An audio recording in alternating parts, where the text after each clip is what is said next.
প্রবাসী রেমিটেন্স যোদ্ধাদের নিয়ে গঠিত সংগঠন কোম্পানিগঞ্জ প্রবাসী স্বপ্ন যুব উন্নয়ন সমিতি এর প্রথম বর্ষপূর্তি উপলক্ষে এক প্রীতি সমাবেশ অনুষ্ঠিত হয়েছে। শনিবার বিকেলে উপজেলার বসুরহাটে অবস্থিত রিল্যাক্স কাবাব হাউসে এই আয়োজন অনুষ্ঠিত হয়। সমিতির সভাপতি ইমাম উদ্দিনের সভাপতিত্বে এবং সাধারণ সম্পাদক সাদ্দাম হোসেনের সঞ্চালনায় আয়োজিত অনুষ্ঠানে প্রধান অতিথি হিসেবে উপস্থিত ছিলেন সংগঠনের প্রধান উপদেষ্টা ওমান প্রবাসী বিশিষ্ট ব্যবসায়ী জাফর উল্লাহ। এ সময় আরও উপস্থিত ছিলেন সমিতির উপদেষ্টা শহীদ উল্লাহ সহ অন্যান্য নেতৃবৃন্দ।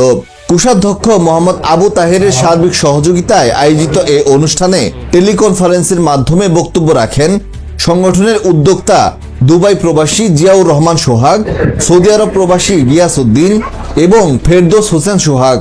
তারা সমিতির লক্ষ্য ও উদ্দেশ্য তুলে ধরার পাশাপাশি প্রবাসীদের কর্মহীনতা, অবসরকালীন সুবিধা এবং কল্যাণমূলক বিভিন্ন বিষয় নিয়ে গুরুত্বপূর্ণ আলোচনা করেন। সমিতির সভাপতি ইমাম উদ্দিন প্রবাসীদের পরিবার যেন নানাবিধ হয়রানি থেকে মুক্ত থাকে সে বিষয়ে প্রশাসনের দৃষ্টি আকর্ষণ করেন। অন্যদিকে সাধারণ সম্পাদক সাদ্দাম হোসেন কোম্পানিগঞ্জের প্রবাসীদের অর্থায়নে পর্যায়ক্রমে একটি প্রবাসী হাসপাতাল ও প্রবাসী সুপার মার্কেট নির্মাণের ঘোষণা দেন, যা প্রবাসী পরিবারের কল্যাণে গুরুত্বপূর্ণ ভূমিকা রাখবে বলে তিনি আশাবাদ ব্যক্ত করেন। অনুষ্ঠানের শেষ পর্যায়ে সমিতির সদস্যদের সম্মাননা স্মারক ক্রেস্ট প্রদান করা হয়।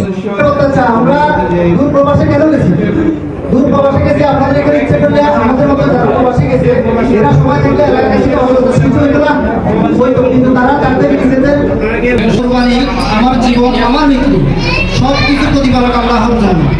আমাদের জীবন আমরা যাই করি সবকিছু করতেছি আল্লাহকে রাজি খুশি করার জন্য, তাই নাকি?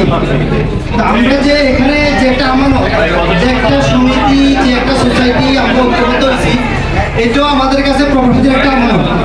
একটু আগে জাহিদ রুমিন ভাই একটা গান করছিলেন প্রবাসীদেরকে নিয়ে, তখন আমার মাঝ থেকে একটা গভীর একটা গান আসছিল যে আসলে গানের প্রতিটা কথা যদি উপলব্ধি করেন একজন প্রবাসী